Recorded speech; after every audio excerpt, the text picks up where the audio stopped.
Hi, my name is Rachel Hartsoe, and it's my pleasure this evening to take you on a tour of the Davis Art Center's latest exhibit. It's called Cross-Pollination, Sharing Art, Sharing Ideas, and it's part of the Davis Art Center's new Discovery Arts program. The Art Center wanted to begin a new strategic initiative where they might look more to doing informal, spontaneous, more intergenerational based programming with the community and provide opportunities for people to do art in unexpected places and maybe in different ways than they might have in the past with the Art Center. First off is Off the Grid. Off the Grid was part of a collaborative community effort. We wanted to put together something that everybody who wanted to in the community could participate in. What you see here is actually a huge enlargement of a photograph that was taken by Kathy Keatley-Garvey. Kathy is the communications specialist for the entomology department at UC Davis. This is actually a honeybee on a button willow plant. And what we did was we divided this photograph up into 132 sections and created sealed grid kits. And each grid kit had a blank piece of white paper and a close-up section of one piece of the grid, like something that you see here, and instructions. And we sent those off into the community. We invited anybody that wanted to participate, whether they had done something with the Art Center or not. And what we got back was all of these amazing, amazing pieces of art. So people rose to the occasion. We asked them to be as creative as they could as far as what kind of media they used. This one here I especially love because if you smell it, which you can't do through the camera, it's made with beeswax and it smells sweet and wonderful, like you want to eat it.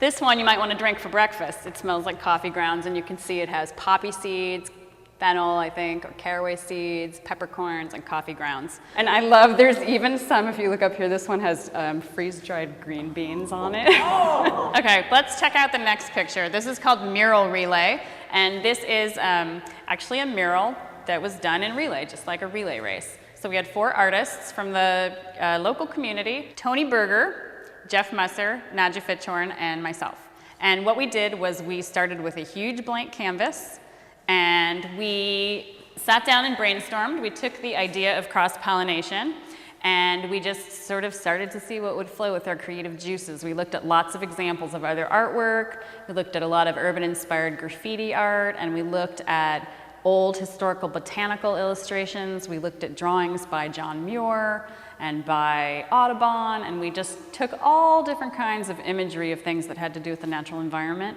and the urban environment and kind of mixed them up and saw what would come out. And one of the neat things about this is we also looked to the community for inspiration. Each of the pieces here was generated in that way. So we wanted the community to participate directly in the creation of each of the different pieces of art in this space. So for this one, we put out a call and invited, through the newspaper, through Facebook, we invited people to submit their ideas, their words, their images to us, and we got pieces of artwork and personal photographs and concepts and phrases, and we tried to incorporate all of that into this, and that's what you see here. And you'll see there are some really amazing little details in this that are fun, like old historical botanical illustrations that you see here and here. We had somebody donate their old collection of mosaic tiles that were incorporated into it. This is one of my particular favorite spots right here, these little mushrooms growing out of the bottom. But you'll see the artists use the concepts of molecular structure, DNA. There are magnified pieces of pollens in here, as well as just this sort of joy of nature. And the word look over here. And the word look is to encourage you to look, and to look directly at art, to look at nature, to look inside yourself, and to look at how you are part of a broader community. Let's go on to pocket collections. So what we did for pocket collections was we invited the community, we gave out these pocket collection boxes, and we invited people to go out and find interesting things in the natural environment. And so people brought them in, and we used them to fill these jars, and then to create this place that we call the Table of Wonders. The Table of Wonders is truly that. The Table of Wonders is just a table. It is there to play with, it is there to explore.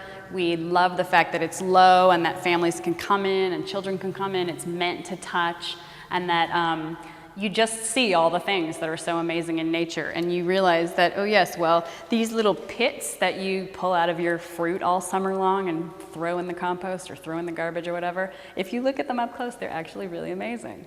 And so are pine cones, and so are all these other things. So we encourage people to go into their natural environments and to really look closely at what they could find, whether they were at the beach or taking a hike through the woods or just walking around the park by their home.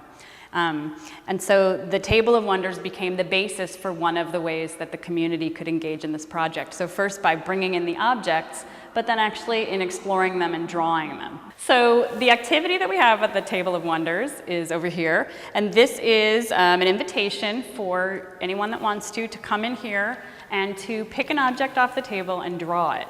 And then the drawings are contributed back into the exhibit and then become a part of the show. And so you'll see that above the jars, there's a row of clipboards, and they each contain a number of drawings people have done.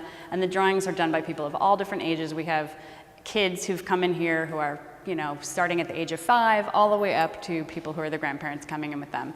And what we asked them to do was to either draw the object as they saw it, or they could re-envision that object in a new environment, or they could try to draw what they think it looked like where it came from originally. So the final couple of notes about this, we also invited, kind of concurrent with this all happening, we invited during the spring school teachers and the garden coordinators in the school district to contribute artwork if they were doing something that kids did where it was reflecting on the natural environment. The whole idea of cross-pollination has been fun because what's happened is as these different pieces have been created, these new ideas have been generated. Thank you so much for joining me. It's been a pleasure to take you through this show. I hope that you'll have more time to explore the artwork more closely in here. And please come back to the Davis Art Center. There's always something fabulous going on here.